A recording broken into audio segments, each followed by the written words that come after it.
Այս առումով ես նաև ուզում եմ ձեր ուշադրությանը հրավիրել Միքայել Սրբազանի հետ կապված գործի։ Ես առաջին անգամ եմ սրա մասին խոսում։ Միքայել Սրբազանը անհապաղ վիրահատության կարիք ունի, ես նաև այդ հարցն եմ բարձրացրել եւ դրա հետ կապված այդ զգայունը շատ կարեւոր հարցը պետք է օր առաջ լուծվի, Սրբազանին պիտի հնարավորություն ընձեռնվի իր բժշկի հսկողությամբ եւ իր բժշկի անմիջական ուրեմն մասնակցությամբ կատարվի եւ մենք ցավով ուզում եմ նաև ասել, որ այս տխուր վիճակագրությունը նաև մեզ զգոնության, սթափության առիթ է տալիս, որ այս հարցերի վերաբերյալ մենք այնպես պետք է անենք, որ այդ 23-ը չդառնա 24։ Ցավով ուզում եմ նաև ասել, որ կարող այդ 24-րդը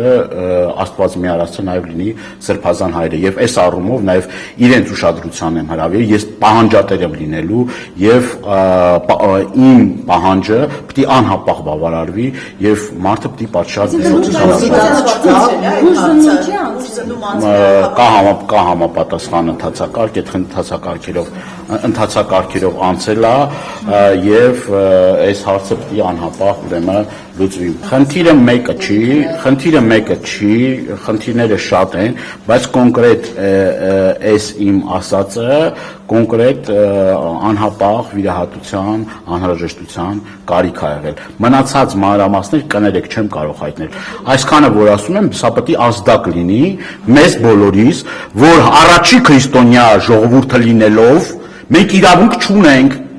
Սրբազան հորը պահել եւ մյուս սրբազաններին պահել այդ պայմաններում անդառնալի հետևանքներ կարող են լինել եւ դա ոչ մեկին պատիվ չի բերում։ Սա խայտարակություն է, ոնց ասեմ։